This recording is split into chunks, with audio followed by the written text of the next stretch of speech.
Tsar li meod, nipla na bayad Adonai. I am in great distress. Let us fall into the hands of Adonai. For God's compassion is great, Rabim rachamav, abundant compassion. Tsar li meod, I am in great distress, in narrowing, in sorrow, in grief, in despair. We are in great distress.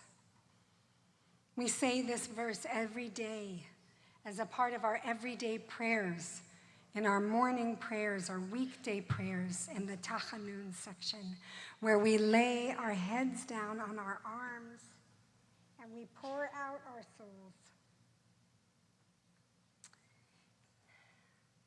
Tonight, this year, these months, this every day, I get to this prayer and it stops me every morning. We all need to lay our heads down and pour out. I brought this song to David and Sally, and this verse, and David made this beautiful melody you just heard. We need to lay our heads down and pour out. We wept some weeks ago together on Tisha B'Av, but it was not enough time for all of the despair and grief of this year. Violence and killing from bombs and drones and snipers and new laws and executive orders and starvation and secret police with masks on grabbing and shoving people into cars with no information from their street carts and their donut shops. Winds of uncontrollable fire eating everything in its path, and our own personal losses. Maybe we just need to spend tonight weeping. Or maybe we need to spend tonight screaming. How can we not be continuously screaming? We had an interfaith vigil recently. We've had so many vigils.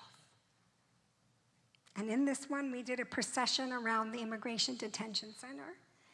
A group of immigrants had been picked up just that day, rounded up at a Home Depot by a hiding group of masked and unidentified ICE officers. They were hiding in the back of an unmarked truck, and they came up pretending to be looking for workers.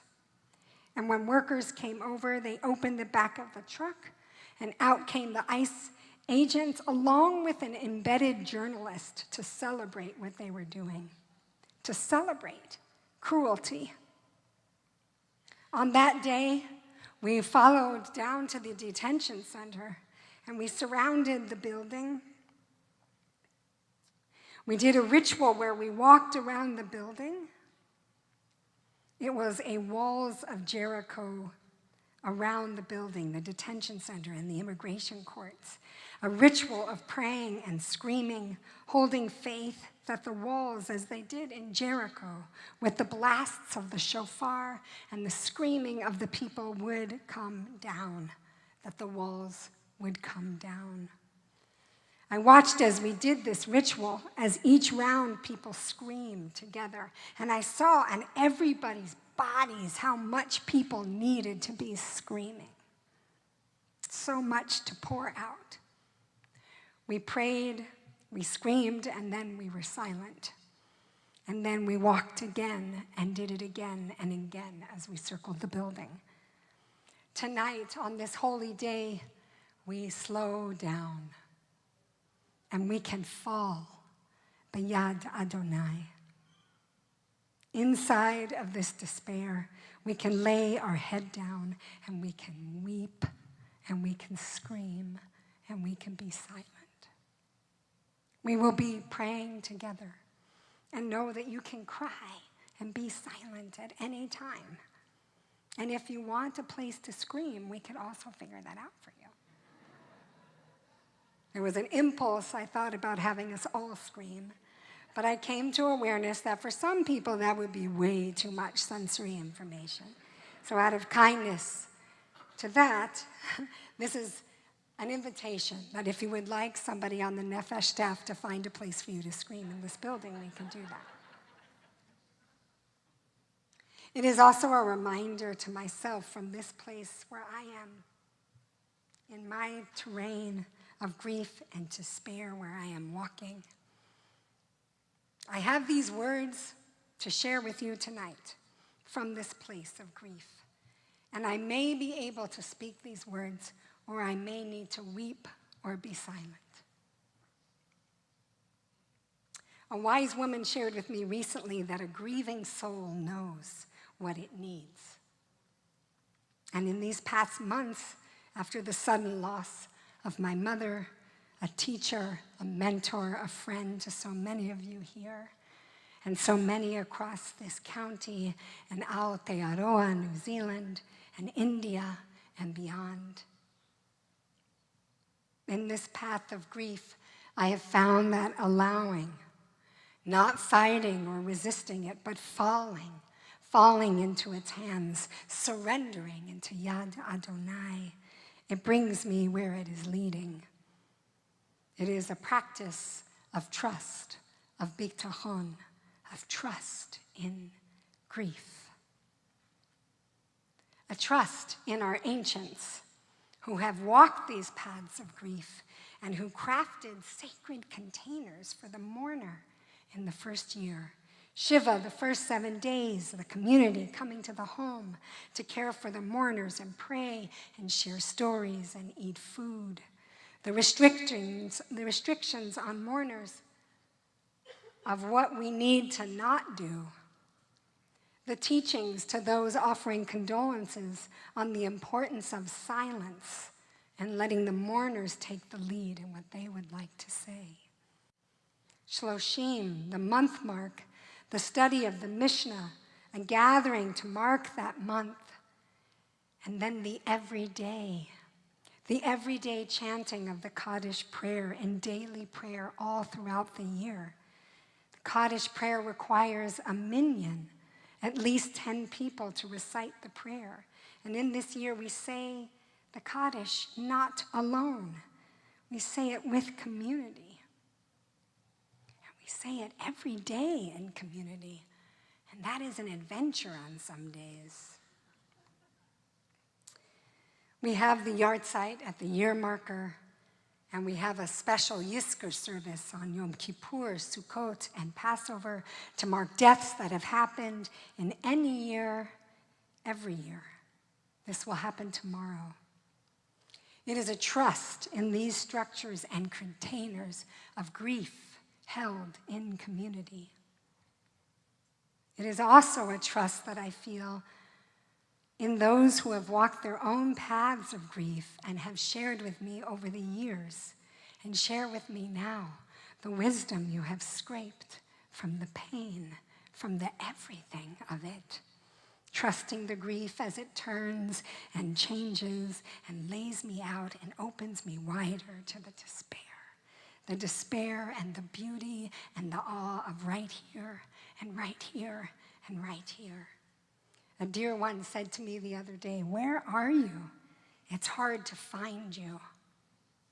"I don't know," I answered. "I'm in the empty, the wordless, the deep and complete unknowing right here. Entering, being in this place, I do not know who I am now. But I also know that I don't need to know. That these are times of transformation because I have never walked here before. I have never been here before, living without her."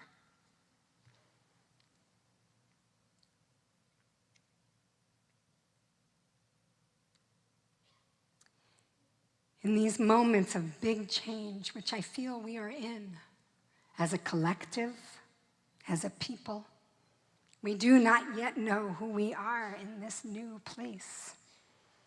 It doesn't help to run or avoid or deny, although it is so tempting to pretend that there is a normal to go back to. There is not. or that you can will this away. You can certainly try. But as I have seen again and again, caring for so many in community, the grief waits for you even for many, many years. And not just the grief, but the honest and the real waits for you. And secrets, and your hiding, and your using, and your lies. This time of year comes up to rip us all open, to name it, to say it is here, it is real, it is awful and relentless and brutal.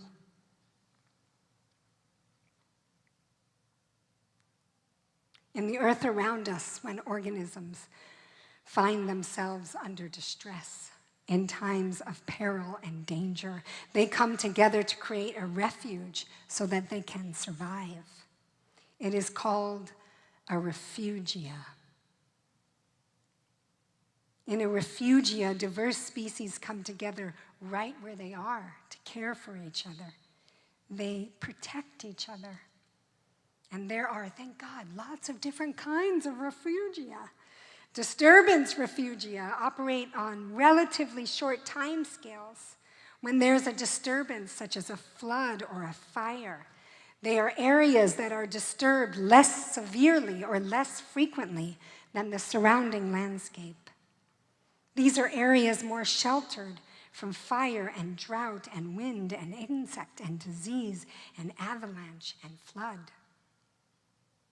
Healthy, intact rivers and floodplains are primary disturbance refugia for many species, especially large mammals. Refugia can also establish themselves in longer-term ways. In these times of great peril to our planet, they are climate refugia. Mountain ranges and river systems are these kinds of refugia, buffers, protection from the effects of climate change. And there are fire refugia, a patch of forest with overstory trees that are resistant to high severity fire, allowing them to survive and serve as a seed source for the future. And there are also very, very, very long-term refugia. In the Indo-Pacific warm pool, they found plankton species thought to have become extinct in the Ice Age 2.5 million years ago. They have discovered that the Indo-Pacific warm pool suggests that this environment, with its stable temperatures, served as an important refuge for thermophilic diaflagellates. Millions of years of refuge. Professor and faith leader Deborah Reinstra describes refugia this way. Refugia are places of shelter where life endures in times of crisis. And from out of these small sanctuaries, life reemerges and the world is renewed. Refuge, yes. That is why it's written all over your name tags and everything this year. We need this. Refuge, refuge for the collective, and refuge for us personally comes together right here, right where we are, when we do it intentionally and with purpose.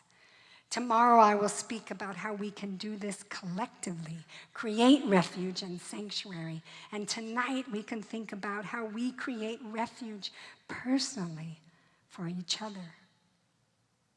My mother was a refuge for me, for my siblings, and for so many.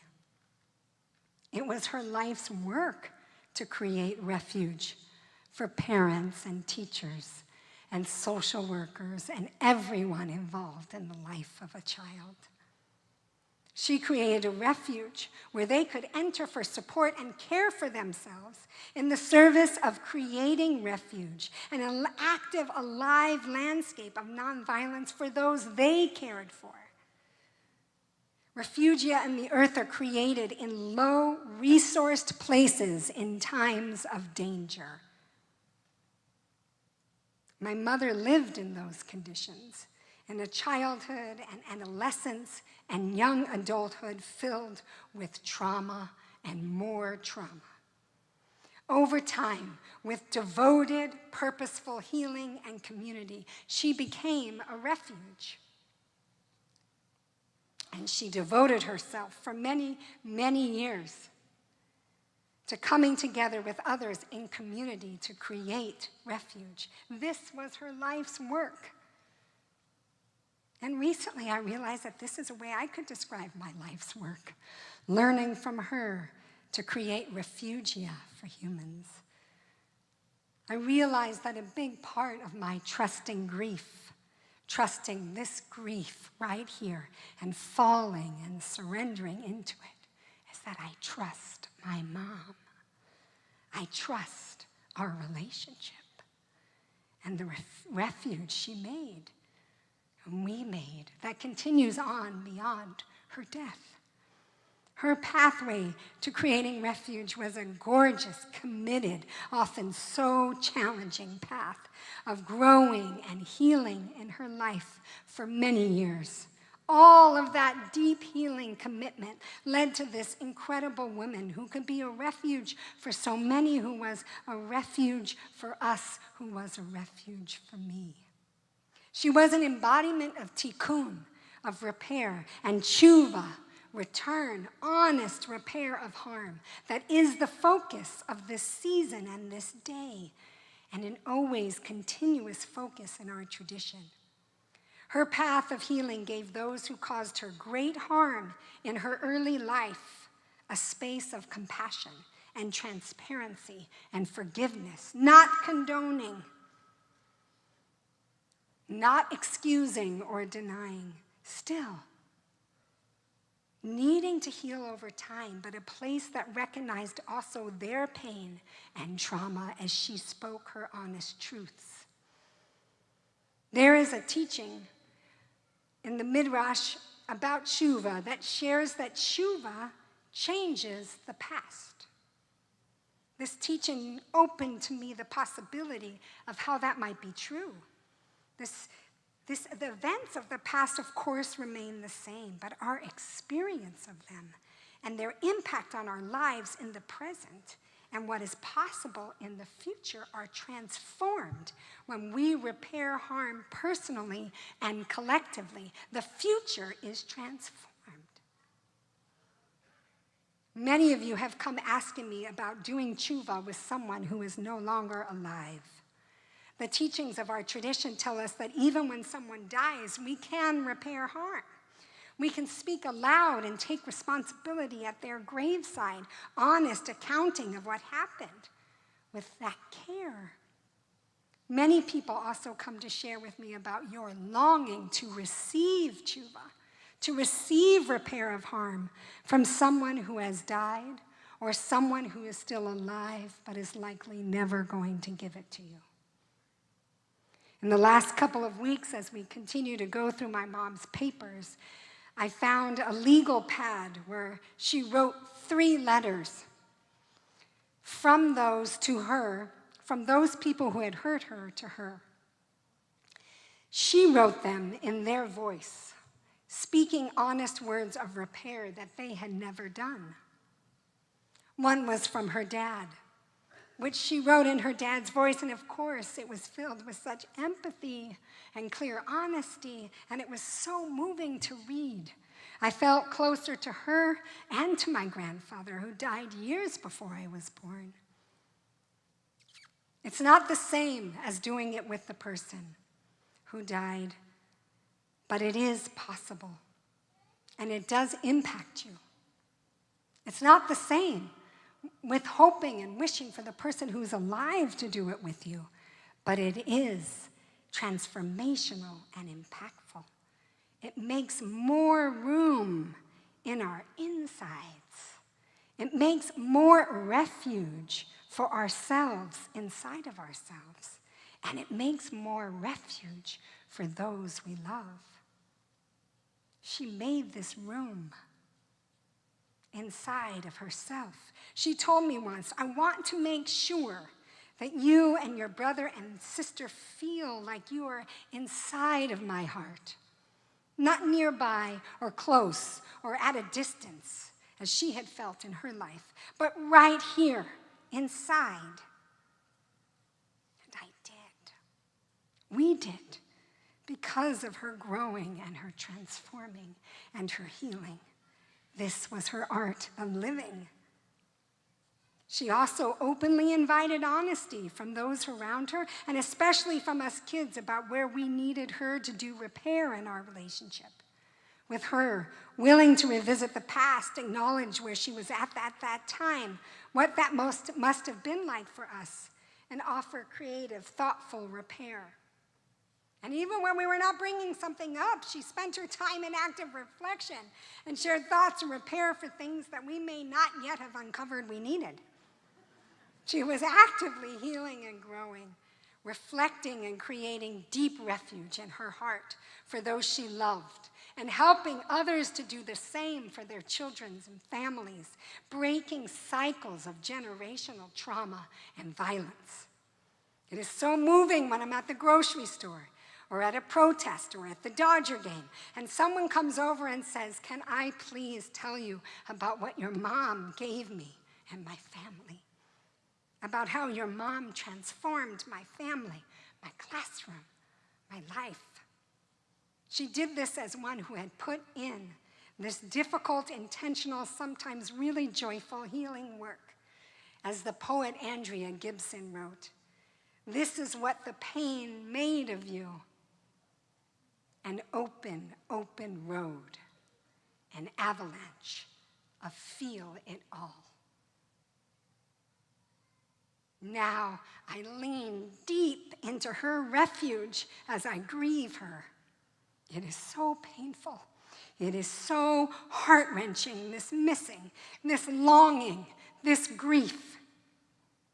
And in this place, I feel the trust in who you are, Mom, and in our relationship. And from there, a trust in my siblings as we walk this path together. It is a path to making a refuge in the honest and ongoing commitment to our own healing and all of us to each other. This is the focus of Yom Kippur, and such an important focus of this year, the whole year. That is why it is in our daily prayer, the reminder to be doing the work of honest and reflection and repair all year long. And friends, does it make a difference? Yes, it does. Yes, it does. Does it make a difference? Yes, it does. From her we learn, from all of us we learn this healing and tikkun, repair, and tshuva, return. It matters with our beloveds, with our families, with our communities, with the world around us. Yes, it does. It affects us. It changes the trajectory of our lives. It can change the direction that our communities and our governments move. Communal tshuva, honest reckoning and repair. When we can look at our histories and our trauma and how we make decisions from that place as a collective, we can change where we are headed. We can create new narratives. And this is a moment of narrative change. We need new narratives as a Jewish people, as those people, all of us here living in this city, new narratives in this country about who we are and where we are headed, as those who live on this earth about what we need to change and how to get there. In Refugia, the organisms survive and they thrive because of how they care for each other. Refugia starts small and then they connect through corridors, and as they connect, you get ecosystem renewal. Whole ecosystem renewal. My mother knew that growth and healing and care and nurturing are done in community. She created communities, created Refugia. Her thoughtful, soulful growth spent so many years in community. So many years of joy and connection and love, and of course her righteous anger and commitment to making the world better. I want to take a moment and express tonight gratitude to this community, to Nefesh, as a community where after so many years of my mom's creating community, she got to just enter this one and be held with connection and learning and celebrating and mourning together with all of you. The poet Andrea Gibson wrote to their partner. They wrote just before Andrea died a love letter from the afterlife. Here is one line. But feel me now, walking the chambers of your heart, pressing my palms to the soft walls of your living. I do feel your soft palms pressing. I feel you walking the chambers of my heart, of our hearts. Tsar li meod niplana b'yad Adonai, ki rabim rachamav. May we surrender and fall and be caught by the hands of compassion, by a refuge we make for each other, in each other, for each other.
a soft place to land, the forest